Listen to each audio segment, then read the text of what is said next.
It came from the wall. 4 years ago, I lived in a very large farmhouse that was converted into 2 apartments. The house was known as the Old Boys' Home. It was used to house boys with behavioral issues but was closed due to allegations of molestation. Anyway, I was living with my boyfriend and 3-year-old daughter at the time. My bedroom had a large fireplace that had been boarded up and painted over. I decided to push my bed up against it one day while I was rearranging things. It was like a headboard. That night, around 1 a.m., I had heard a small voice saying, "Mom, Mom, Mommy." I had sat up in bed but didn't see anything, so I reached over my boyfriend trying to grab my daughter and put her in our bed. I kept feeling around and I was still hearing the voice, but I couldn't feel her. My boyfriend woke up and turned the bedside lamp on, asking me, "What the hell are you doing?" I explained that Amelia was trying to get in our bed and I was reaching for her. There was nobody there. My daughter was sound asleep in her room. Then the next night came. Around 1 a.m. again, my dog had started to whimper at outdoors, so my boyfriend got up to take him outside. You know that feeling in a bed when someone lies down next to you? Where the bed pushes in and there is a warmth in your back? I felt that, so I assumed my boyfriend had come back to bed.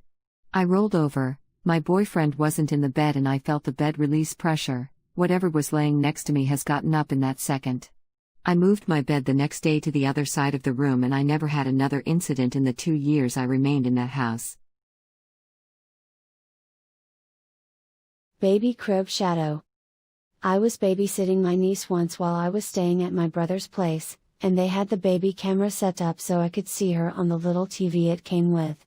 I was studying and started dozing off when I heard some whispering and realized it was coming from the monitor. I initially thought it was some feedback or something, but when I looked at the TV there was a dark shadow near my niece's crib. I have never been more terrified in my life, but the shadow was clearly there where it had not been before. I ran to my niece's room and looked around and saw nothing, but I took her the hell out of there. I went back to the TV, and the shadow was clearly gone.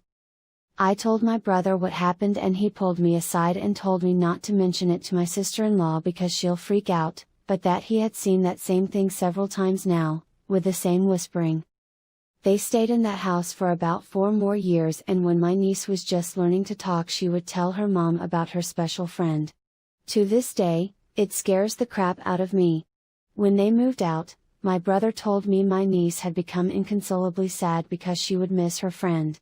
Her mom would tell her she could bring him along, but all she would say was that he couldn't leave the house. We have never to this day told her about that damn shadow, and she apparently never saw it. Ouija board horror. In high school, my friends and I were messing around with a Ouija board one night. We had done it before and nothing remarkable had ever happened.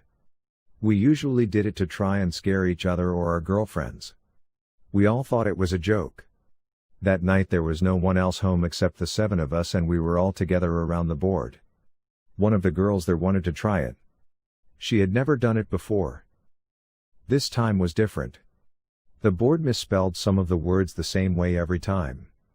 It gave answers that seemed really historically accurate for our town, things we neither knew or cared about. Long story short, the spirit claimed it was a 10-year-old boy who had died on the property in the 1800s and was buried there too in an unmarked grave. My friend's house was on a farm in the edge of town. We were all a little freaked out because the board had never been so detailed and consistent. However, we were still skeptical and we were all assuming one of us was trying to scare the rest. Finally, my friend asked if the spirit could do something to prove he was there with us. It went to yes and then spelled out KNOCK. Then the planchette stopped moving. We just all stared at it silently, and then there was a rap on the window right next to us. The lights were on outside and there was absolutely no one out there. It sent chills down all our backs as we could all see what seemed to be breathing fog on the window. One of the girls whimpered as she hid behind one of my friends. He too whimpered at seeing as if someone outside wrote on the fog mist on the window. At first I was not sure what I was seeing, but the message on the window said, "Hi."